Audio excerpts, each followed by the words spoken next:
And you know that Kylo Ren Star Wars meme where he's like, more, more. Yeah, that's basically how I felt when I saw Breida out there. You're now listening to the Wandering Buffalo podcast with your hosts, Andrew Chang and Justin Goddard.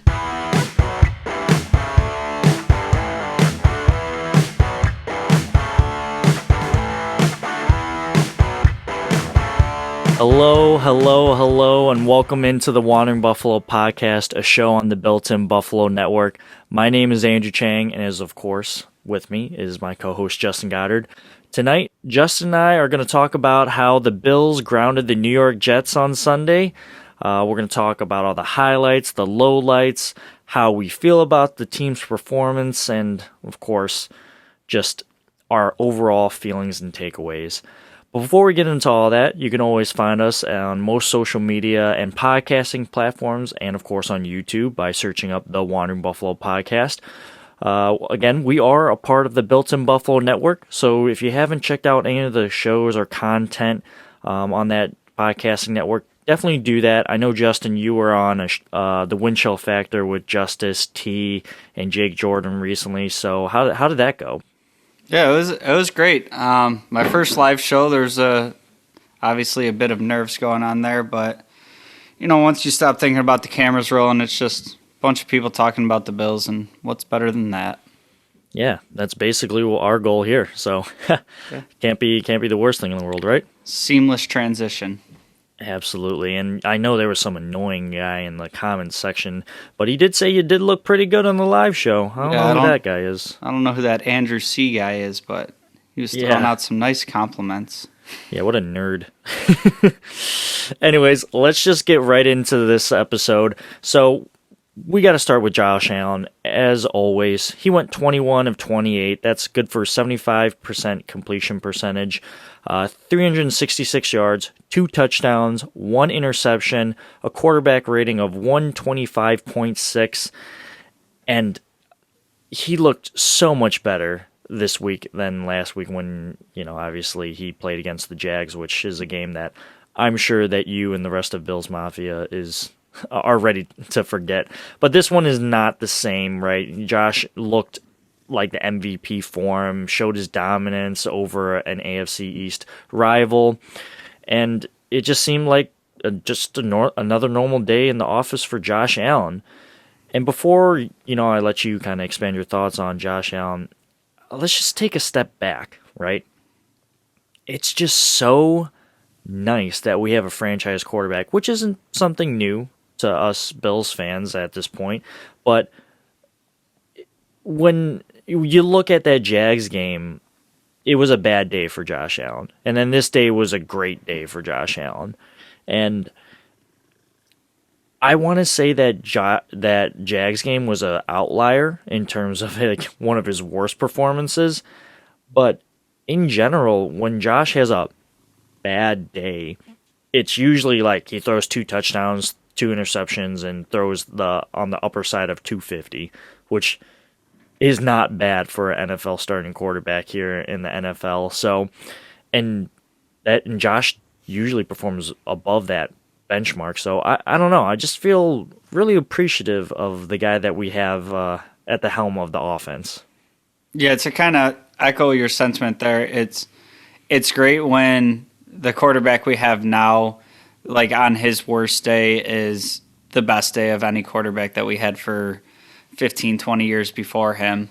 And yeah, the Jags game was a real stinker, and there was a whole lot going on to that game. I don't put it all on Allen, but he definitely had a bad day. But who of us humans out here don't go to the office once in a while and you're not performing your best, or you're feeling a little off, or you didn't sleep right and now you're kind of groggy and weird. So despite these guys being professional athletes and coming out and doing it week to week, they're bound to have a bad day and just be a little off on a day. And, I will keep the context that we're playing the Jets this week. So, it was the beatdown that we thought was coming. But, we felt the same way about the Jags the week before. So, the same way, I'm not going to put too much into the Jags loss. I'm not going to put too much into the Jets win. But Bills went out there and they handled business. So Yeah, I mean, I Josh just looked great out there. Everything seemed like everything was clicking, and we'll get into the position groups which helped contribute to ultimately this Bills victory over the Jets. But I do want to quickly talk about that interception that he threw. I don't really think it's. I mean, it was a tip ball, right? Or off the hands of a wide receiver. I didn't really go back and watch it too much, but it just really didn't seem like that was his fault. And I saw somewhere on Twitter, somebody was saying, see, Josh is throwing more picks now. It's going to happen. He's going to revert back to his rookie year. And I'm just like, guys, relax. It wasn't like a blatantly bad pass, like any of the passes that Mike White threw against the Bills. Mike White, man, we'll get to him, but he looked like Mr. Irrelevant, the last pick of the draft, if you ask me. I don't know. I just think that we got to give Josh a little bit of a break here. We want a lot for him. There's a lot of pressure on his shoulders, and up until this point, I think he's pretty much delivered on that. Yeah, that interception, I'm still not fully convinced that was an interception. It looked like the ball was moving with the ground a little bit, and I think it was kind of at a point in the game where it was, Bills Mafia is not horribly up in arms about it at this point because it didn't really change any facet of the game all that much. Our defense was out there doing their thing, so it is what it is. But, as far as the people that like to get after Josh for even a justified bonehead play or whatever, again, there's still 11 professional athletes on the other side of the field that get paid to make plays too. And, Tom Brady, Aaron Rodgers, Peyton Manning, when he was playing, they all threw interceptions. And, obviously you want to limit the mistakes, but it's something that's part of the game. It happens. And especially with tip balls and whatnot, you can't hold it against him too much. And, outside of that, 75% of his other passes were completed for damn near 400 yards. So not something I'm thinking too much about. Right. And before we get into the rest of this offense, you mentioned that there's 11 other people that the Bills have to face on defense. And you know what? The Jets just picked up Rashad Wild Goose off our practice squad. So it looks like the Goose is officially loose. And thankfully, you informed me of this before our recording, so I had a little tidbit in my pocket. Best of luck to you, Goose. They did it. They did it out of spite. Yeah, basically, I disliked what you did, so I'm taking this away from you. All right. Anyways, let's move on to the offensive line, and I gotta say, Justin, in general, I thought the offensive line really performed above average, really. I mean, we know what they did in the passing game. They did their job, and it's obvious that this line is much better when Spencer Brown is a factor. They get immediately better in two spots. Right tackle, you shift Darrell Williams, who we thought was the answer at right tackle, into guard, which is a huge improvement, in my opinion, over Cody Ford, so keeps him on the bench. And then, there's only one true weak spot on that line, and the Bills can kind of, aid Ike Bacher in that area, and I think he did okay. I'd have to go back and watch the tape, but it doesn't seem like Ike Bacher had anything bad necessarily done to him. It's just, it is what it is.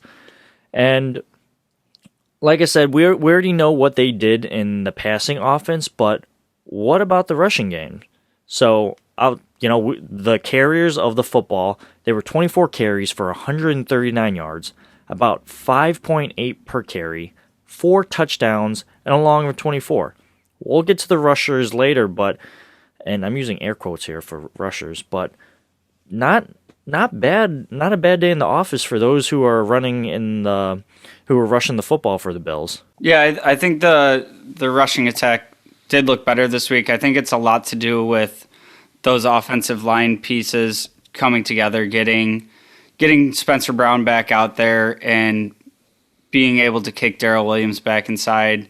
And we kind of talked about this with the offensive line last week, being able to mask up a weakness at one spot versus having to replace 2-3 slots because one guy's out. So we still didn't see, tremendous numbers out of the running game, but definitely more efficiency. And, my biggest concern there is the fumbles that we had, right? Breida, I kind of give him a small pass, just with the fact that he hasn't played live game reps and he was kind of switching hands at a weird time. But we've talked about it several times now. The Singletary fumble issue is real, and he's been very fortunate that he hasn't lost any of these fumbles.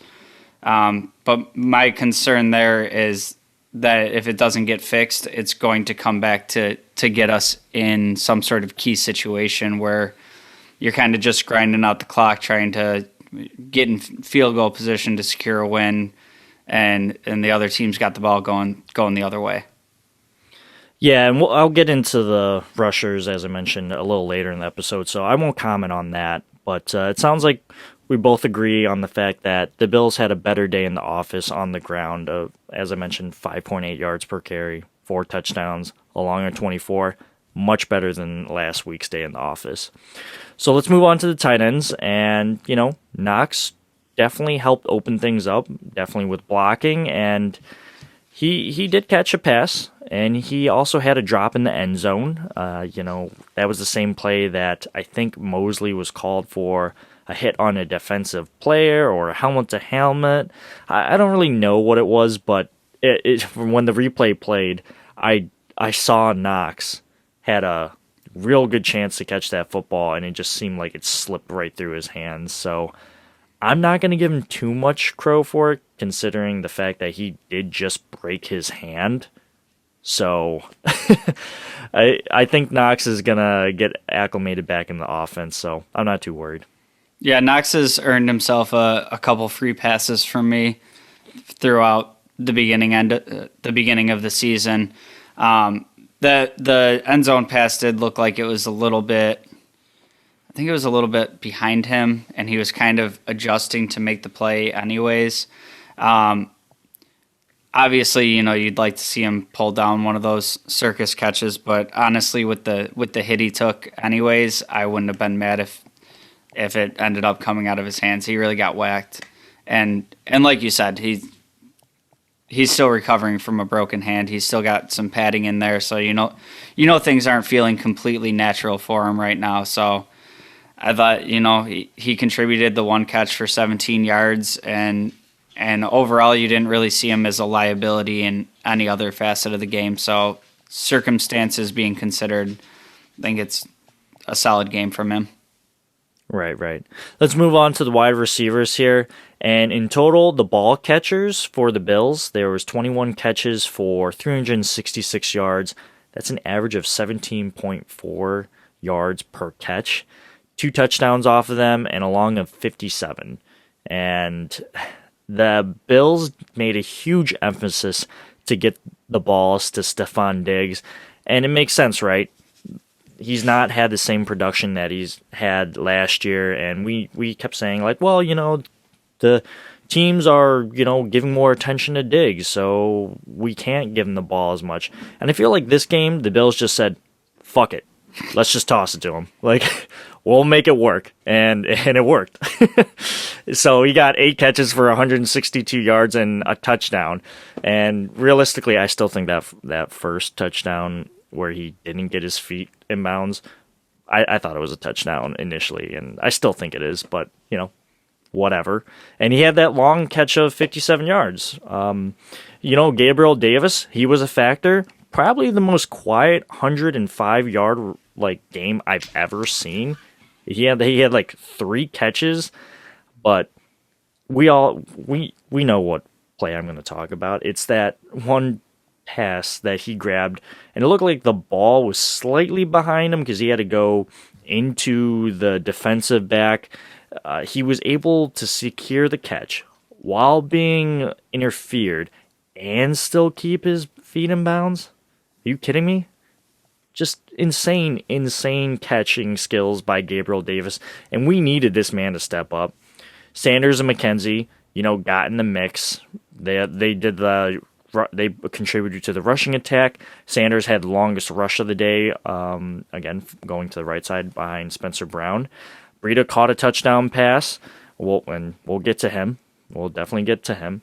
And what's surprising to me is that Cole Beasley was basically phased out entirely in the second half. We saw him take a couple snaps in the first, but I think the Bills were just like, why are we risking it? We're playing against the Jets, and, we are trying to prove a point here, but it's clear that he's not at 100%, so why are we going to trot him out there when what we're doing right now is clearly working? Yeah, I'll start with Beasley. I'll say the beginning of this game and going back last week, he didn't look entirely right, and I think in a game where your offense is clicking on all cylinders, if you don't need him out there, why keep trotting him out there if you can get the plays from your other receivers? Diggs, obviously, tremendous game, and they kept trying to match him up one-on-one, and the announcers were talking about it constantly, like, if you line him up one-on-one, they're throwing it there and you're going to get beat. And he just kept going back to the well. And what I really like about that game from Diggs is kind of going forward what it means for the offense that, we've seen week to week different receivers having different bigger days, and it's kind of varied week to week. And going into a tough stretch we have coming up, teams are looking at this film of Diggs just torching the Jets. And, maybe that makes him get keyed in on a little bit more, and we see a little bit of down numbers for him. I don't expect to see this production every week. But the secondary weapons that we have are pretty top flight receivers as well. And you see things open up a little bit for Gabe Davis. Agree. I didn't realize he had over 100 yards until after the game. Incredible downfield ball skills. That dude's ridiculous. The focus on that sideline catch is... That's just a play where, like, if he doesn't come down with the ball, I'm like, oh, whatever, that was a ridiculous catch. He drew the flag and everything. But seeing him do it, I'm like, damn. Give me some more of that guy. And then Sanders and McKenzie being in the mix. I like the way that they were used with like the jet sweeps and some of the different looks. I know we've talked about it before of how much of the jet sweep we saw from McKenzie last year, and not even necessarily giving him the ball, but putting him in motion and getting the defense to show their hand a little bit. And when we don't have the speed in the backfield, obviously we had it a little bit this week with Breida, but just that threat of stretching the defense horizontally that we don't typically have, I think that really opens up what our offense can do. So it seems to me like with the addition of Breida too into this game plan that it was kind of let's use this game that we should win to go back to the drawing board and see what kind of like speed looks we can get out there. So I think this is the type of thing we see a little bit more advancing going forward. Right. Let's move on to the running backs, and I'll just kind of go down with each one. So Devin Singletary, seven attempts for 43 yards. He did have that one touchdown, fumbled again, which you alluded to, so I won't kind of belabor the point, but come on, dude. Hold on to the rock. Like this is getting out of control, and it will come back to bite us. Moss got in there for 7 carries for 27 yards, so a split workload between Singletary and Moss, which isn't unfamiliar to us as Bills fans. But I thought he would have had a lighter day considering he just came off concussion protocol, but I guess not. And then Breida, only 3 carries, but for 28 yards. And what is that, 9, 18, 27? So like 9 point something. 1 touchdown. There was a fumble in there, which was really bad. Like it like shot down the field like 10 yards or something like that. It just flew out of his hands. But one thing to note is that he had 3 more yards per carry against Singletary and 5 more yards per carry against Moss. And I know it's a small sample size, but I can't help but feel like I wanted more. And you know that Kylo Ren Star Wars meme where he's like, more, more. Yeah, that's basically how I felt when I saw Breida out there. I was like, I only got to see 3 reps, and maybe that was by design because the Bills didn't want to show too much, considering the fact we have a pretty big game against the Colts, and then a Thanksgiving game, and then Tom Brady at the Bucks. It's going to be a rough stretch of games here, so maybe they didn't want to show their hands, but I wanted more. Yeah, I kind of gave my viewpoints on the running backs when we were talking about the offensive line, so I won't spend too much time here. But mainly what I did notice in the game is that they were also using Breida in some special teams looks, and I feel like that's a calculated move to see like if he can contribute on special teams, if we can carve out that game day spot for him. And I'm not sure that this team goes into a game without Singletary or Moss. I don't think we see either of them inactive, but I do think there is a chance going forward that we see some sort of secondary move to maybe we get rid of one of the linebackers on game day that pretty much just plays special teams, and we can slot Breida in there to, be able to cover the special teams duties, but also be able to contribute, even if it's, 3, 4, 5 plays on offense. That game-breaking speed is noticeable, and I would like to see some more of Breida going forward, even to the extent of if it meant Zach Moss was inactive on game day. I kind of have seen what I need to see from Moss, and I would like to see Breida in a little bit of a more expanded role than I want to see more from Moss right now. That's interesting. I kind of like Moss for the pass blocking ability, and obviously, I think Breida has a chance of staying active and dressing on game days because of Kumro's quarantine or whatever is going on with his situation.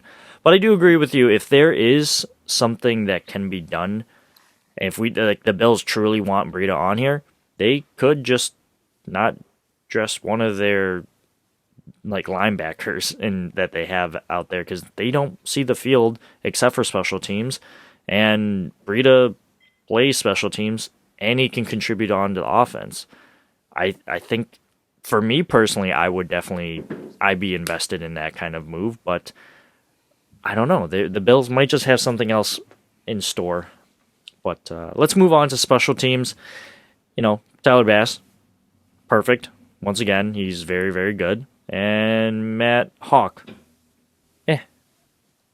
you're a good holder. Again, nothing new, same week, moving on. You got anything you want to add to special teams?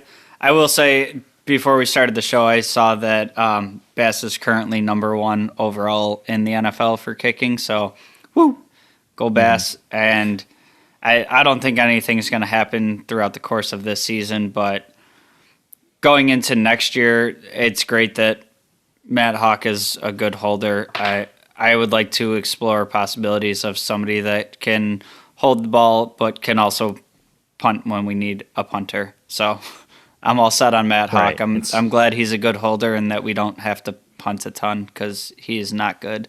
Mm-hmm. Yeah, if we get both of those things in one person, that'd be great. It's kind of like how I feel about the Bills running backs, right? And I can't take credit for this initial thought because I think Joe Piscalgia on the Buffalo Beat mentioned it. It's like, all right, Moss has got the physicality. Breida's got the speed. Singletary's got the vision and the shiftiness. If the Bills had one person to do that, obviously it'd be a really good running back, but we talk about how this Bills regime likes to get the most juice or get the most juice from a squeeze, of like an orange or something like that. I don't think they particularly like the fact that they have 3 running backs to do one job, and none of them do it particularly well. So it's kind of like, all right, resource allocation. We gotta have 3 people to do one job, and that it's also parts of depth and whatnot. But I think obviously in an ideal world, the Bills would have that, and that's not just a Bills problem. That's literally every team in the NFL in multiple positions. So I digress. Anyways, that's going to wrap it up for the offense. Stick with us. We're going to take a quick break, and we'll be back to talk about the defense.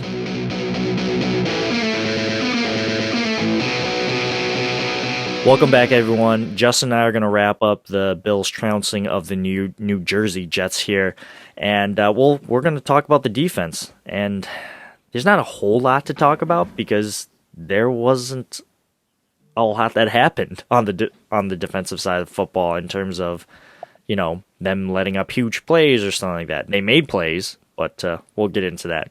So here's just the general stats of the defensive outing for the Bills. 69 tackles, 47 solo tackles, 1 sack, 6 tackles for loss, 10 pass defense, 7 QB hits, 4 interceptions, 1 forced fumble, and a recovery. And, the Bills' defense is just still performing, and it's had Tremaine Edmonds out, one of their best players on defense, and it still was just humming to perfection. Justin, before we kind of get granular and talk about each position group, do you have any broad strokes you want to say about this defense today? Just overall, I mean, are you going to hear it in the media all week that like, oh yeah, they're number 1, but who have they played? I don't care. I mean, what they're holding NFL offenses to, I mean, yeah, we're going to face tougher competition that's going to put up some more numbers. But they're really showing through all the games thus far this season that it's a bona fide defense. We're not the same defense as 2020. And, you talked about Tremaine Edmonds being out. We had Starr out too, and I had pretty big concerns about Starr being out for this game, and it didn't really matter. They didn't miss a beat. Well, as we break it down, we'll talk more about the players stepping up that filled those roles. But yeah, overall, just a great day. Right. So you kind of just alluded to it. We'll get into the defensive line first, as we always do. Fa, I think he did a pretty good job out there today with those long tentacle arms of his. He had a pretty good day off the bench. But I think just in general, the day was taken over by Ed Oliver, and he won't show up in the stat column like Fa did with his 1 sack. But again, Ed Oliver just really wreaked some havoc, and Mike White, obviously, as I mentioned to you before, did not look good whatsoever. He didn't look comfortable.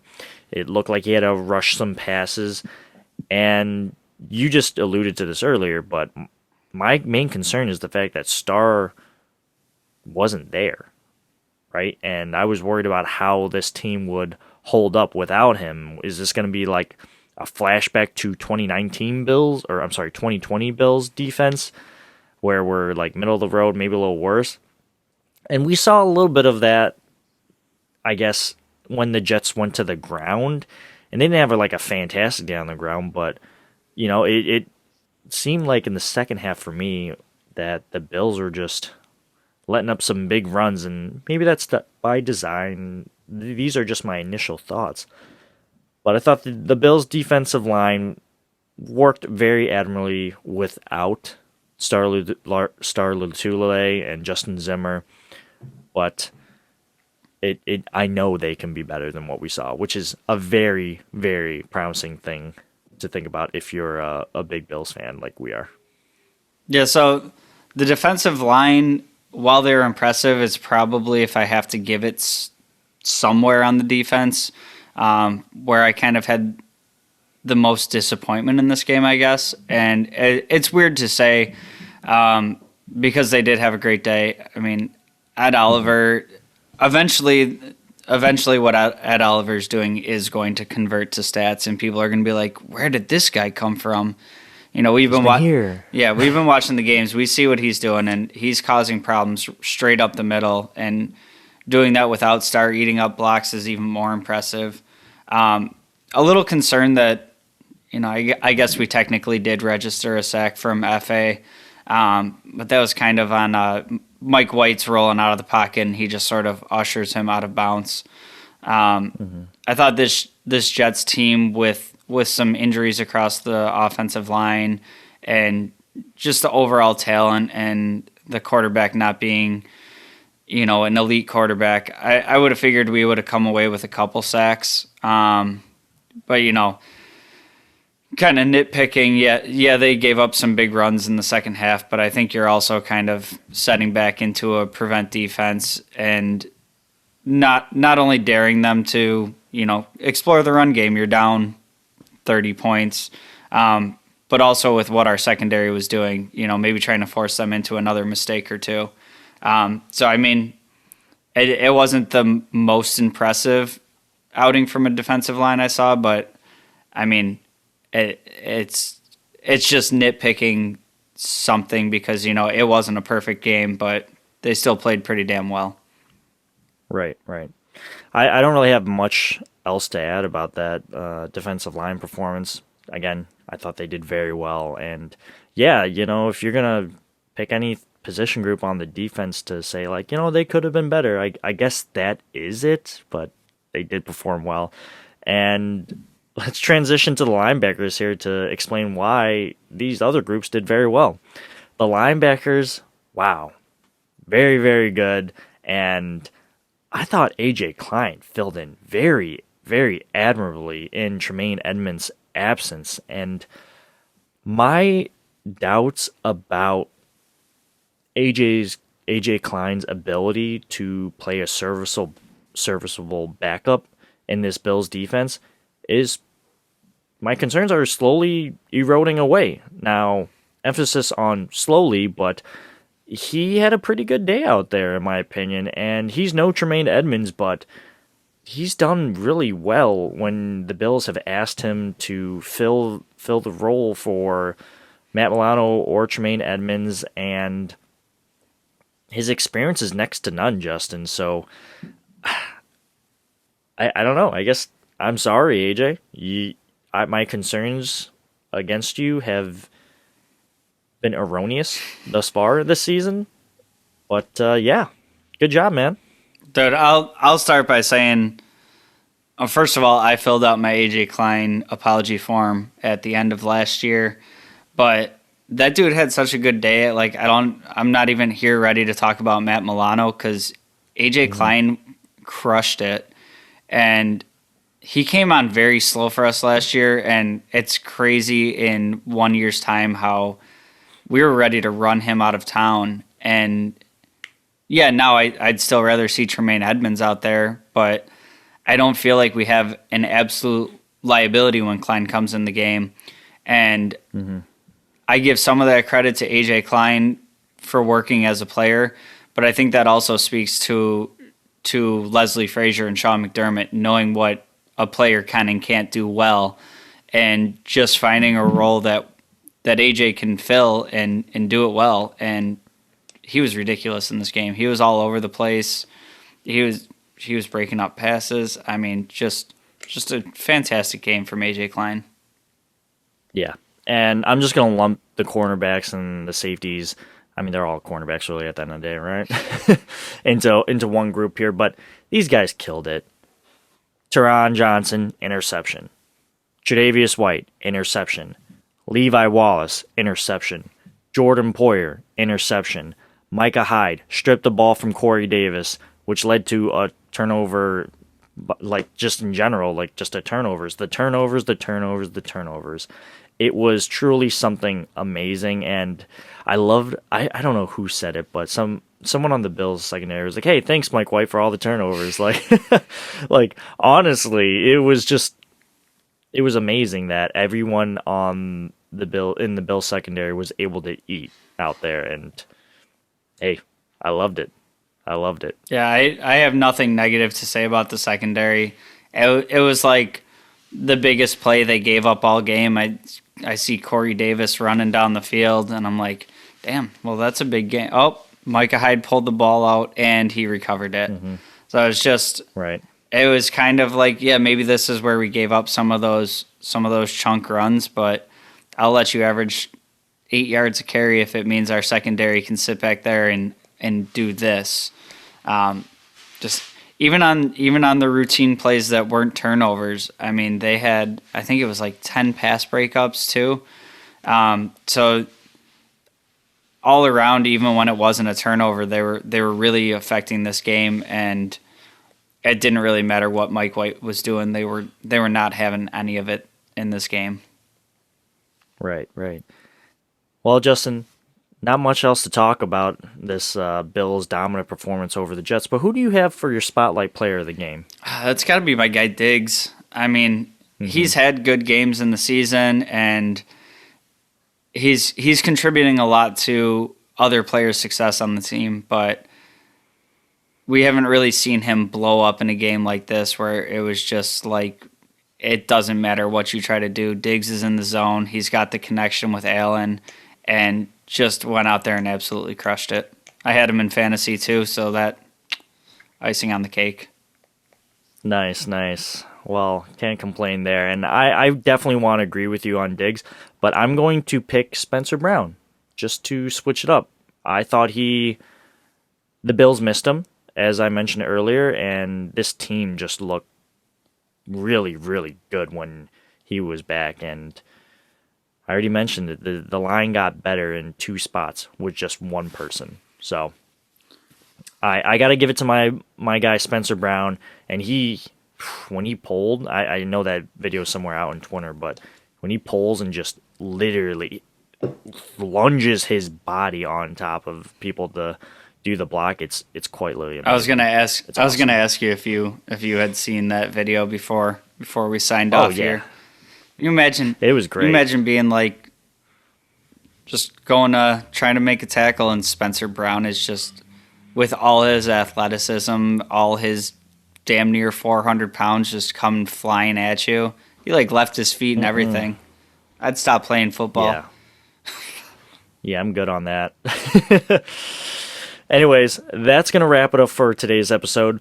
Stick around for tomorrow where we preview the game against the Colts, which game I will personally be attending. But before we get into all that, go ahead and like, comment, subscribe. Sorry, I can't speak right now. And review our podcast as well as other amazing shows that you can find on the Built in Buffalo Network. We're always looking for amazing guests. So if you're interested, feel free to reach out to us on our social media accounts. And Justin, where can the people find you? You can find me on any of the social medias at jgods22. And as always, you can find me on most social media accounts by searching up Two Changs. That's going to do it for us today. Check out our episode tomorrow where we preview the Colts, and check out other amazing episodes that you can find on the Built in Buffalo Network. Go Bills. Go Bills.